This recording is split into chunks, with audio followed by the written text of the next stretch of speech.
Good evening, everyone, and welcome to this. Oh, let's get off to a good start. A very warm welcome. Shall I start again? Good evening, everyone, and welcome to this Conservative Home event in partnership with the Federation of Small Businesses. I'm Charlotte Gill, Deputy Editor of Conservative Home, and tonight I'm very excited to welcome a special guest, Kwasi Kwarteng, Secretary of State for Business, Energy and Industrial Strategy. We've been especially lucky this week at ConHome because Kwasi's also done an interview for our publication. I'm sure some of you will have read it. It sparked a lot of interest in the news, and I'm sure people want to pick up on bits of it during the course of today and ask more questions. I'm also delighted to have Martin McTague, Policy and Advocacy Chair at FSB. We met through Zoom last year in a conversation with Alok Sharma, but it's lovely to meet Martin in person and have him here today. And I'm really looking forward to tonight's discussion. To sort of give you an idea of the proceedings, Kwasi is going to speak a bit about the future of business, a largely broad topic, and where he sees the challenges and obstacles ahead. Obviously, there's been a lot in the headlines about HGVs, and we'll want to probe there a bit and what's happening. And then Martin's also going to talk for 5 minutes, and then we'll come to some questions. So do keep in mind when you're listening what you'd like to ask, and hopefully we'll get a bit of a flow going. So Kwasi, take it. Thank you very much, Charlotte. I'm glad that you gave a very good plug to my interview with you, which caused some interest. And actually what surprised me was that I was simply repeating what the Prime Minister and others had been talking about. And in fact, and I mentioned it this morning, this, as I remember, was what a lot of the conversation in 2016 was about, the Brexit debate. A lot of it was about freedom of movement, and a lot of it was about the fact that people felt, rightly or wrongly, that their suppressed wages was directly impacted by the freedom of movement. I remember coming out of Staines railway station, and a constituent of mine came up to me, didn't introduce himself, but just said, "I'm voting for Brexit." I said, "Oh, that's very interesting." And I was a Brexiteer, and I said, "So why are you going to do that?" And he said, "I work in the building trade, and I haven't had a wage increase in 15 years." And that was how he experienced things.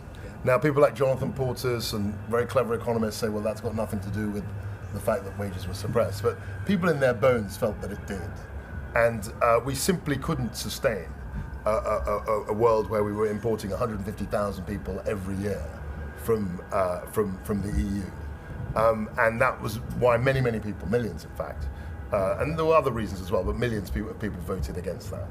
And so what I said in the interview was that we're transitioning from a world where we had essentially low wages, high immigration, and low skills, to an economy which I hope, and I'm doing my job to try and land this, has high wages, higher productivity, and isn't relying on just importing hundreds of thousands of people every year. So that was the broad thrust of the remarks that got such interest.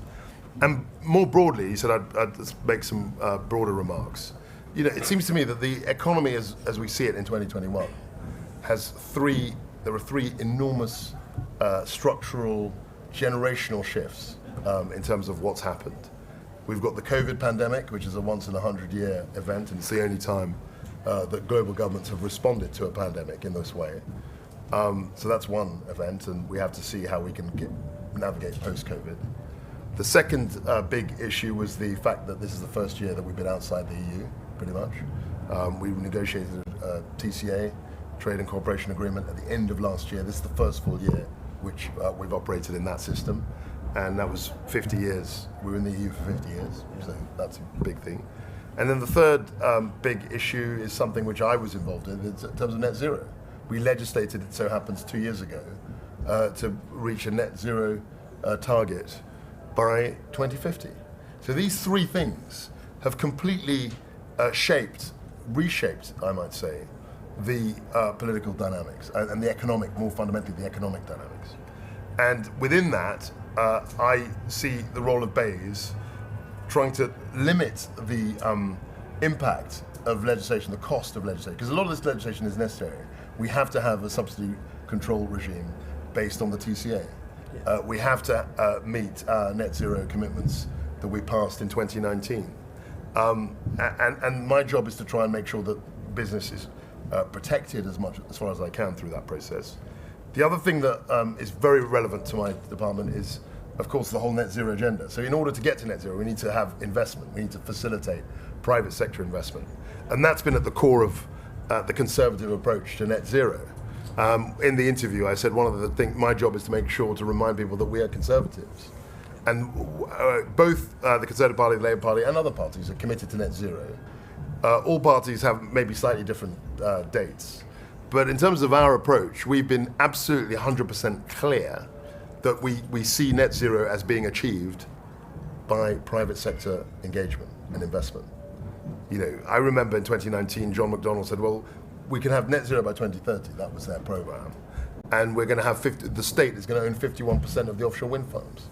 And I thought this was bonkers, frankly, because I was thinking, who's going to want to own the other 49%? Yeah. So even though John McDonnell and I shared a net zero vision, his was, I thought, totally impracticable. And I still am not sure whether Labour are committed to the state ownership of offshore wind, which they were in their 2019 manifesto. So that's something where we're completely different in terms of our ability to leverage private investment. And that's why I'm very optimistic about the UK. I mean, we read about supply chain pressures, we read about, and we've experienced, I mean, I tried to fill my car, my wife's car actually, a few days ago, and it was difficult. But having said all of that, my phone is literally non-stop ringing about people who want to invest in the UK. And it's very easy not to see that. You know, we've got people investors all over the world who are really excited about investing in hydrogen, investing in offshore wind, investing in the green transition, investing in all sorts of assets in the UK. And I think it's a really striking opportunity. So I'm very positive about our ability to attract capital, not only to drive the net zero revolution, but also to drive innovation. That's something which, again, I'm very proud of. As soon as I became Secretary of State, I said, let's have an innovation strategy, because I could see that the Energy White Paper, the 10-point plan, really galvanized investors. And the innovation strategy, I'm pleased to say, has landed very well. People are excited about it, enthused about it. And above all, private investors, the private sector is very willing to invest to achieve that vision. So in summary, I think 2021 represents a historic opportunity. The three big challenges, Brexit, COVID, and net zero, I think is a real challenge.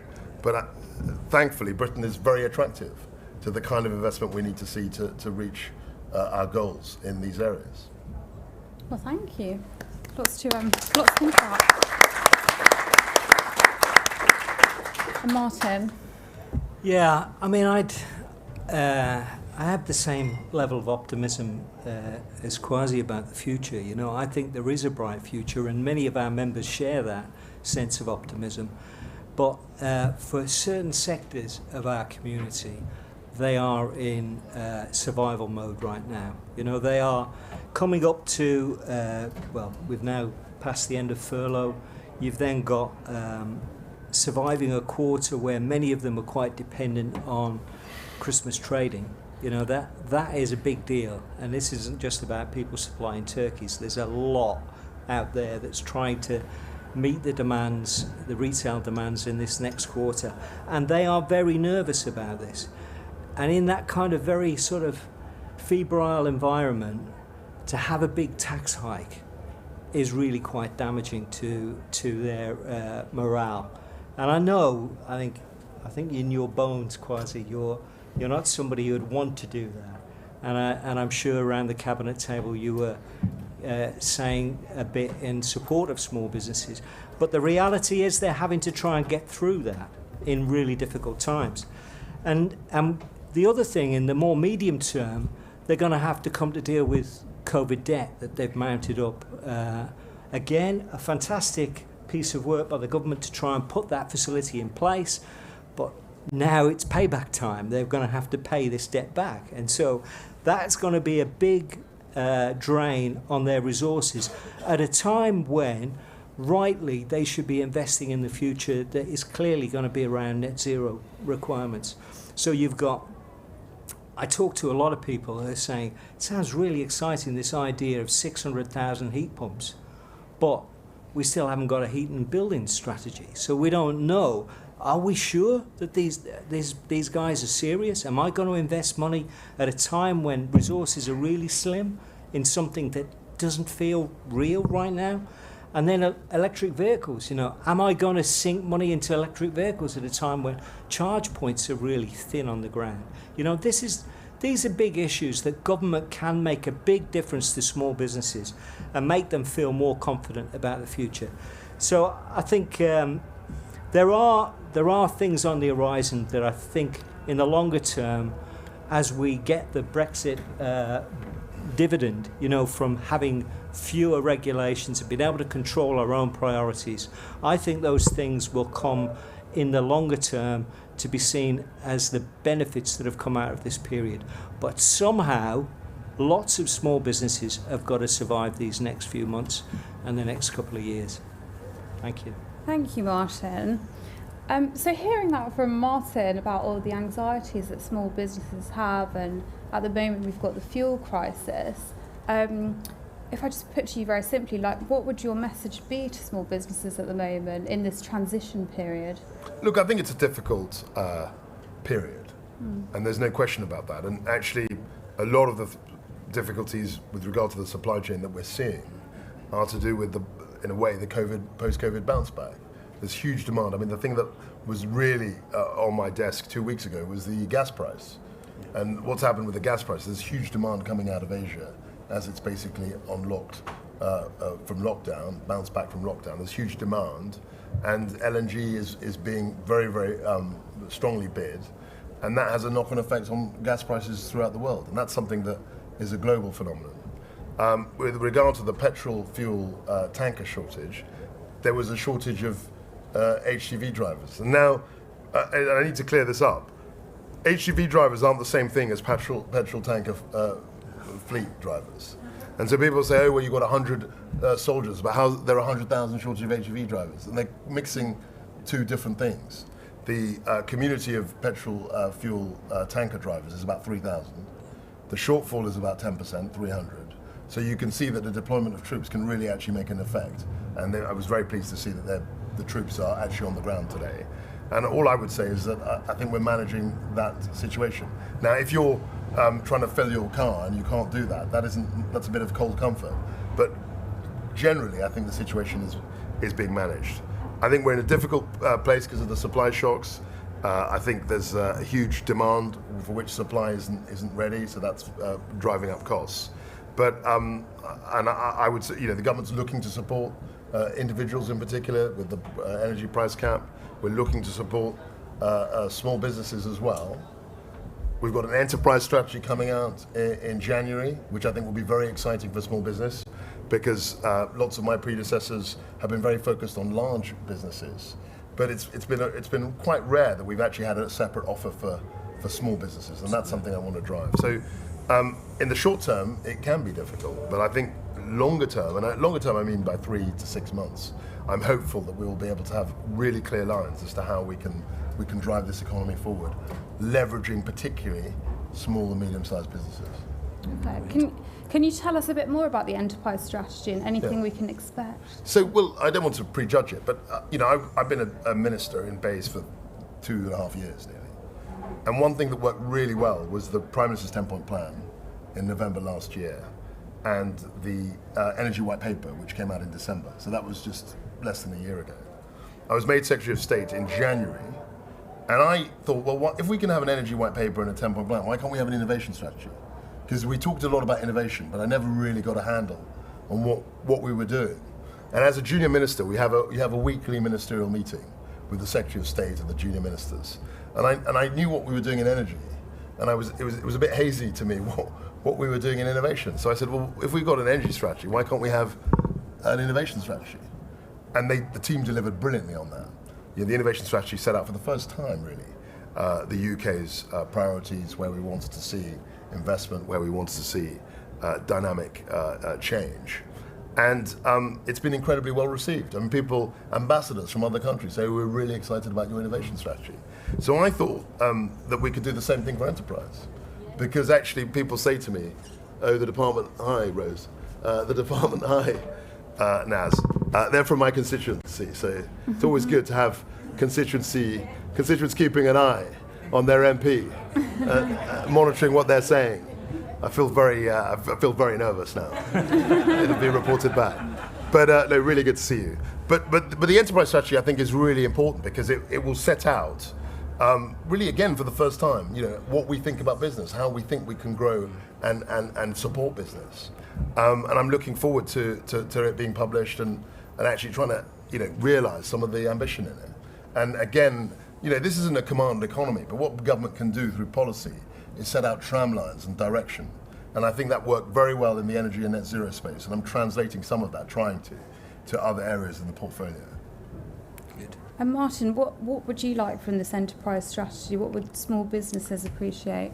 I think the first thing to say is how we do appreciate the fact that you're putting small businesses front and centre of the recovery. I mean, just to give one example, in the last recession after the banking crisis, small businesses created almost 90% of the new jobs that were around after that crisis. Now, that means you're going to depend on a lot of small businesses throughout the economy to provide the same kind of bounce back for this crisis.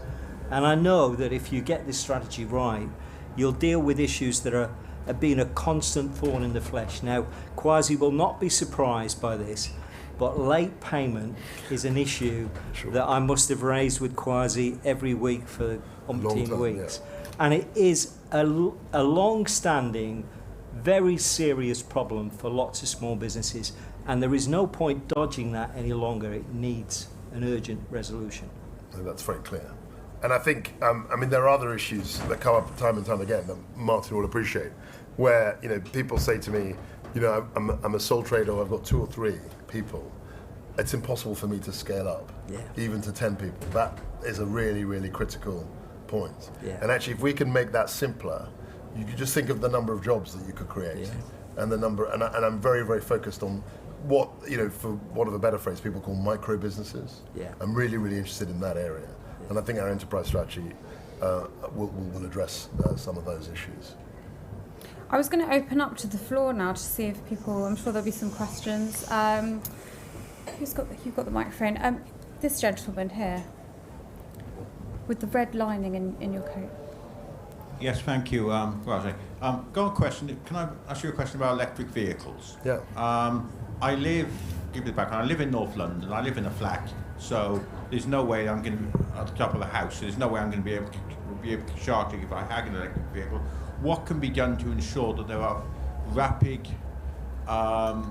chargers available on the street, as it were? Yeah. Not just in London, but in most of our urban centres. That's a really direct and focused question, and we've got an answer. I mean, we've committed, I think it was overall about £1 billion to getting charge out rolling electric vehicle charge points, and Grant Shapps reassures me that we are doing this to the tune of 500 a month, if you can believe that. I mean, across the country. So there won't be 500 in, Finsbury Park necessarily, or wherever it is you live. I don't know where you live. But what we're seeing across the country is a deployment of electric vehicle charge points, and this, so that which is allied to range anxiety, the 2 biggest factors inhibiting the rollout of electric vehicles, and we're very focused on doing that. What about this gentleman here on the front row in the grey jacket? Thanks. Hi, Phil Hall from AAT, that's the Association of Accounting Technicians.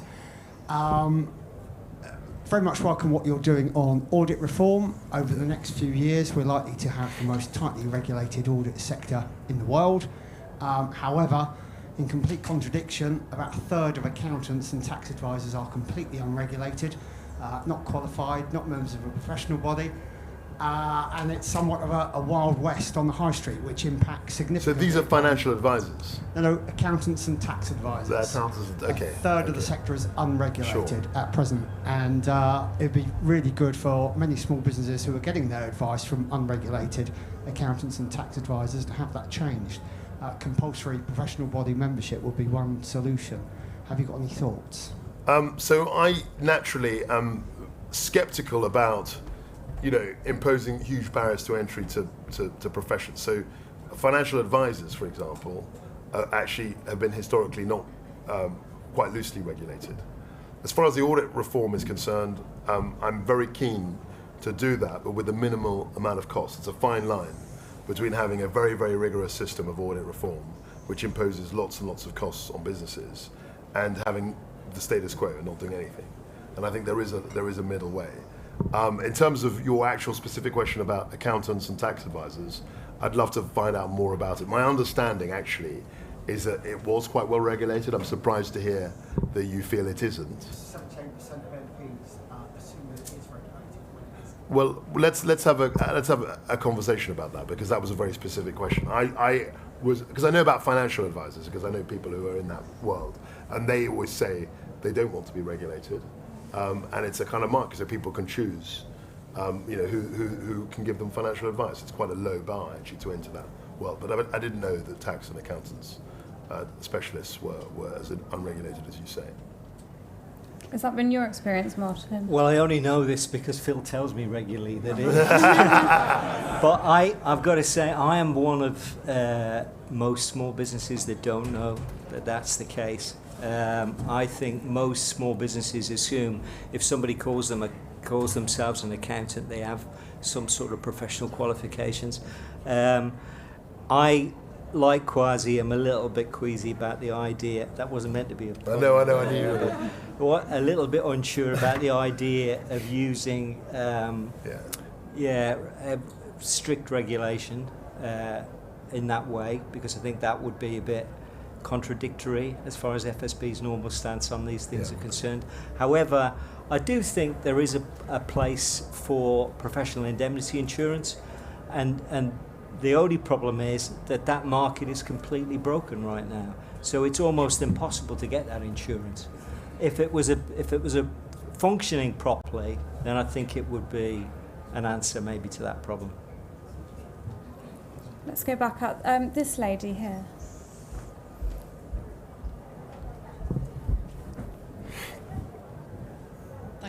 Thanks very much. Rebecca from Greenpeace.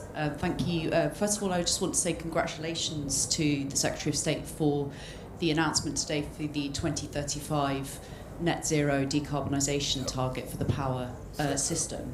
And on that note, I just wanted to ask a question about the delivery of that. And particularly, I noted there was an emphasis on new nuclear power as part of the delivery. And I just wanted to reflect on the fact that it makes increasing business sense and also energy security sense to go for an 100% renewables power system. You know, from a business perspective, independent experts like Bloomberg are really bullish on cost reduction when it comes to security mechanisms like interconnectors, batteries, etc. Offshore wind is the backbone of our energy system. It's a specialism for our industrial strategy. But also, you know, independent specialists from UCL, from Imperial College, are talking about how 100% renewables plus, balancing and storage technologies can actually deliver the most secure grid. So I just wondered if you could give us some comments on, going for an 100% renewable system.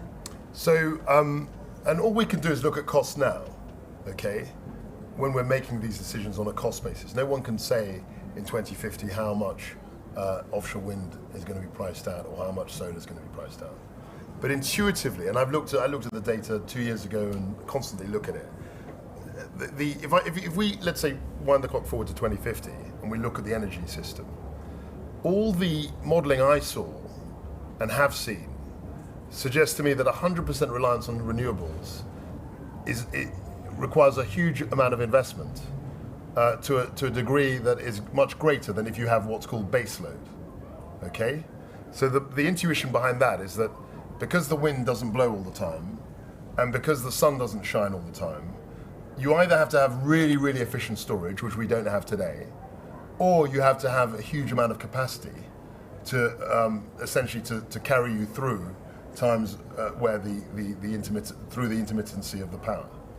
So what's an established view is that we need what's called baseload. I mean, there are lots of dispatchable power, firm power. There are lots of phrases for it, which is decarbonised. Because obviously, we used to burn coal, but that's completely unacceptable. That's not going to help us. And natural gas burning isn't going to help us. So the answer to the problem, to many people's minds, and I think to mine, is that we need some nuclear baseload in order to kind of counteract against the intermittency of power. Now, this isn't a huge amount. The figures I've seen are between maybe 8 to 15% of our demand can be met through nuclear power. And the nuclear power can take the form of small modular reactors. There's also lots of research in terms of advanced modular reactors. But that was the intuition. The feeling is that a system, even in 2050, that's 100% renewables is actually a huge amount, requires a huge amount of investment. A lot less than having, as I say, a layer of baseload. And that's not everyone is satisfied about it. My SNP friends are very against nuclear. But that the British government feels that, for now anyway, that nuclear is part of the answer to that. This gentleman in the second row. I have two questions, if I'm allowed to ask two or just one. It depends how long they are. Okay, very Exactly. short. Just building on the green problem, I think that we're going to have a real problem with in a power crunch because of the electric vehicles as they go up. So the only solution, or not the only solution, a solution is to actually also enable homes to become mini power stations. Yeah. In other words, have battery. I've looked into the technology. It's very feasible. It's quite expensive. But would the government consider, first of all, subsidising that, like they did solar panels? That's one question. The second question is regarding small businesses. You say you want to encourage small businesses, but I think one of the problems I see with most small businesses is that you don't recognise that they're risk takers, and the taxation system is not very good for them. First of all, there's the IR35 problem, and then there's also the problem that you're actually increasing corporation tax for businesses, and the NI thing was increased. It's totally ridiculous because it's also is a tax on jobs, which small businesses will have to pay. All these things amount to really a discouraging for business. I used to run a small business, but I sold it because I don't want to be in it anymore. Okay. And so what are you going to do to try and redress and give these people more of an edge? One thing you also got to understand, small business owners suffer quite greatly. They work a huge amount of hours, and by the time the business is successful, they start making some money. They get taxed through the nose. So it's not fair.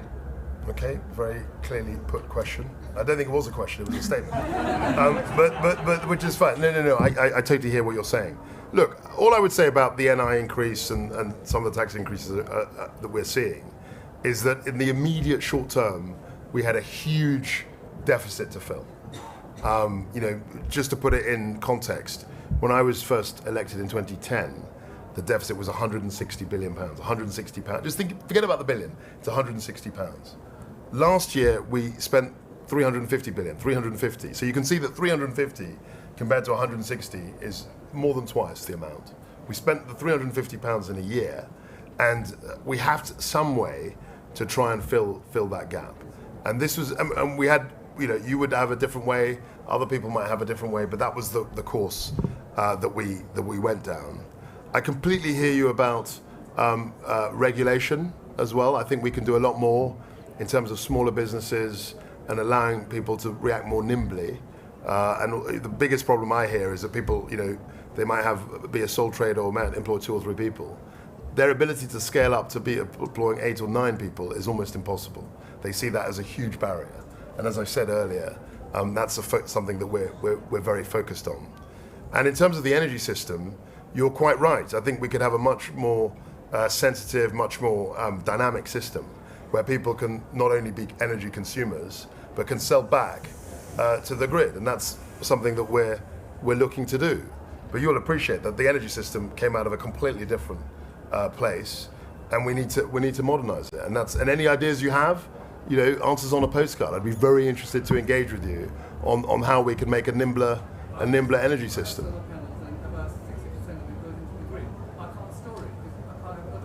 And you're not getting any recompense for it.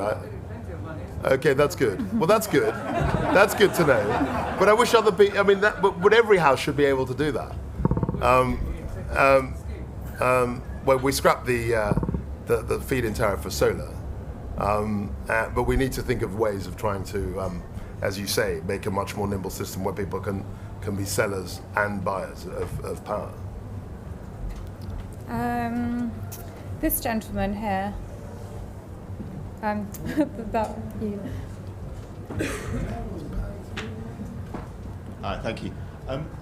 I'm Seb. I'm the founder of a Fintech software business, and I really believe, and I'm sure most people believe, and it's something we don't necessarily talk about in public, that the way we're going to get out of the debt that we have today is probably not from tax and not from repayment, but from GDP growth, like post-World War II. Sure. And so any tax right now is obviously needed right now, but it's not the long-term solution. Yeah. And with that in mind, we look to hire developers, which is our biggest cost. And we've increasingly started looking at places like Northern Ireland. They have great, innovation and talent coming out of there. But the reality is, in the UK, there are not the tech. There's not the pool of tech talent that's needed to effectively build the products that we need. And you've seen in pre-Series B businesses over the last 8 months, salaries have gone up for CTOs by 60%. It's phenomenal, eye-watering. And these are mostly loss-making businesses. And I do accept that immigration is something we have to control, but most people in polling show that they don't mind immigration so long as it is controlled within our sort of remit. What can we do within the post-Brexit world to ensure that we have significant depth in developer talent, because we don't have it at the moment? And ultimately, it's just costing us as a business, and it's going to cost our customers as a business. And with high wages does come high inflation in costs as well, which we don't talk about. How do you think we solve this? Sorry, I'm amazed that people argue against high wages because of inflation. I mean, I hear it all the time. It's like, oh, but the high wages will just lead into inflation. So what, you want low wages? Is that the answer? I'm not saying you're saying that, but I hear this all the time. I'm really puzzled. So there are two things that we should do. One is we need to invest in skills and up our skill level. And my department did a skills audit and saw that, in terms of digital skills, that we don't have enough of our people at the level that is required. I'm delighted you're finding talent in Northern Ireland, because they always say to me, we're part of the answer. And you've got great universities like Queen's Belfast who are leading the way in cyber and other forms of digital and internet-based technology. So that's really exciting. So that's the first thing we should do. And I'm very hopeful. I'm working very closely with Nadim Zahawi, the new Education Secretary. He's completely identified this as a number one priority. And the second thing we do, so the immigration that is often part of the debate, and really what in many ways I think drove the Brexit vote, was unskilled labour.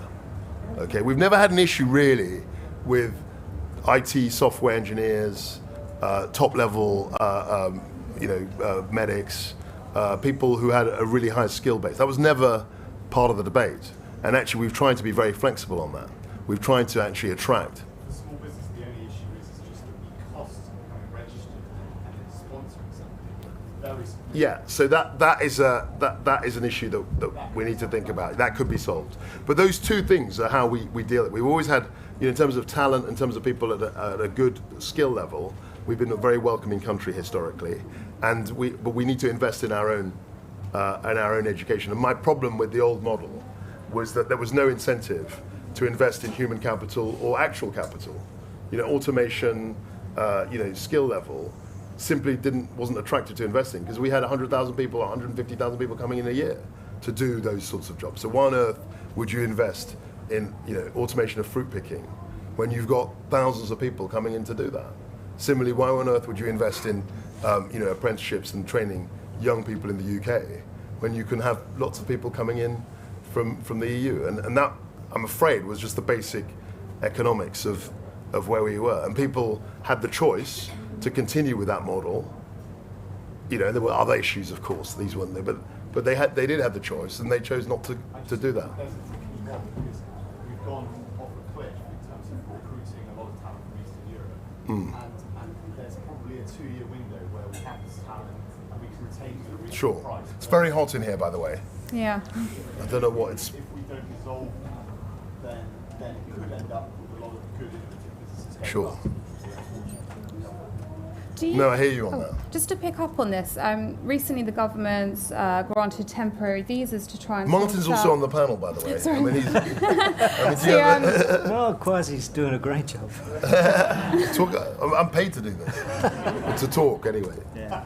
I was going to bring up the fact that the government's granted temporary visas to sort of fill in the shortages of workers. Sorry, is that off? Have you turned it off? Sorry, great, thanks. Is that not a case of going back to the old model? How can we transition to this new model? So we're transitioning. So just because we are extending visas doesn't mean we're going back to uncontrolled immigration from the EU. Okay, so look at the numbers. It's 5,000 visas.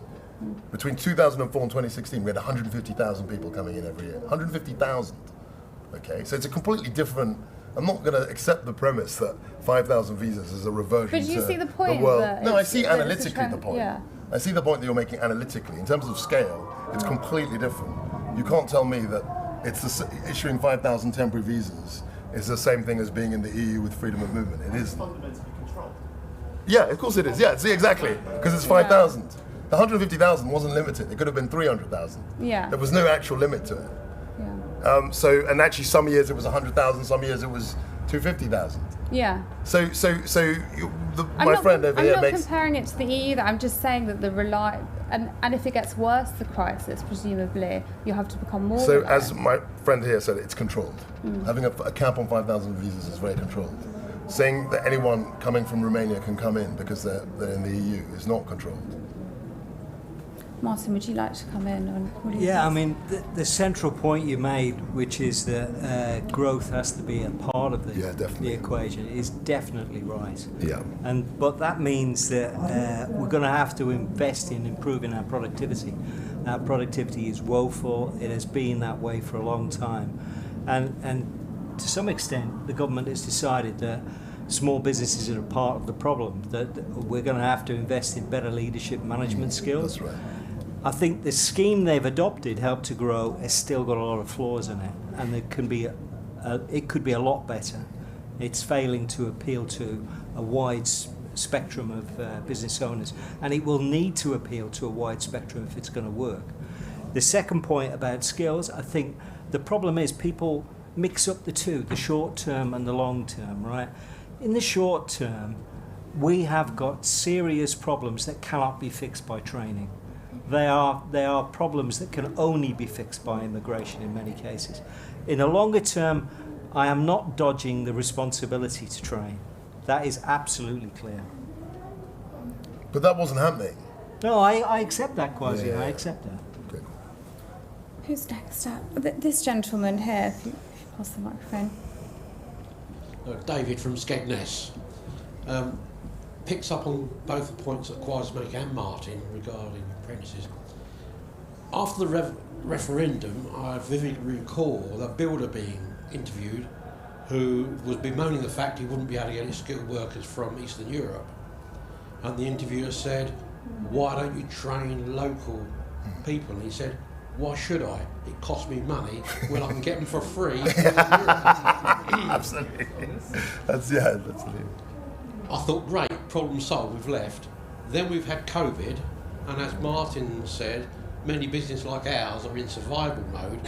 We don't have the resources to pay to train apprentices. And I know the government is doing a fair bit to help businesses take on apprentices, but I think they can do more. Can you do more? Yeah, I think we can. I think the apprentice levy is something that's always discussed in government. I think it could be more narrowly targeted. There are lots of ideas. But I think you make a very interesting point. Long term, and I used to speak about this in my own constituency, looking at small logistics businesses, medical manufacturing businesses. I remember speaking very clearly with a gentleman who makes essentially medical parts, small medical appliances, and exports them around Europe and the world, in fact. And this was in about 2012, so it's way before the Brexit thing, as it were. And he was saying it's a really hard job getting apprentices, getting people into the business. And because I looked around his shop floor in Sunbury, and everyone was over the age of a certain age, let me put it that way. There was no there were no youngsters, raring to go. And we commented on this, and he said that it's a real struggle to attract younger people into apprenticeships. Yeah. And as a consequence, a lot of people I don't know anything about this builder, but they just thought, well, we can just import the labour. So I agree, it was a challenge, but that cannot be sustainable as an economic model. It didn't make sense to me that we were going to import 150,000 people from now till Kingdom Come from Eastern Europe. I mean, for a start, the population of Romania actually is lower now than it was 12 years ago. There's only a limited pool of people actually who are able to make that journey. So the model didn't make sense to me. But as the gentleman here says, we've got to do much better, and we've got to think of ways, and the government is thinking of ways to boost apprenticeships and to target them, and to make sure that people get the right skills. Martin, did you? Yeah, I mean, I think the Chancellor went some way to addressing that problem by increasing the amount of the subsidy for taking on an apprentice at the start. But one thing's for sure, I think the apprentice system sort of underestimates the relationship between your main supplier and the small business, because in many cases they're completely intertwined in terms of how that relationship works. And if larger businesses were able to transfer a lot more of their spend, their levy money, to their supply chain, it would make a dramatic difference. I think so. One, it would bind them together and make them much more interdependent. But two, it would make sure that those skills were being paid for by your main customer. And what could be better than that? But then, I mean, you've got an issue of the Treasury getting the money, right? Well, that's not really an issue, is it? No, well, I mean, it's not to you and me, but it might be to the Chancellor. Yeah. This gentleman in the audience.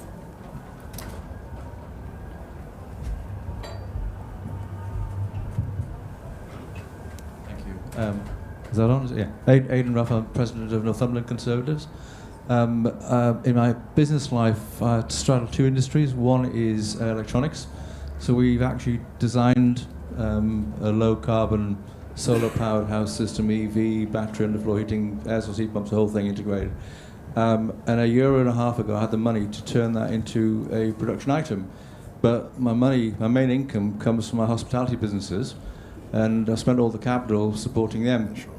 In conjunction, obviously, all the fabulous government help, wonderful. To allow us to rebuild the reserves and carry on investing, which we can't do at the minute, after the financial crash, Germany and France dropped their hospitality VAT rate to 7% for about 5 years. Now, what Rishi did was absolutely brilliant.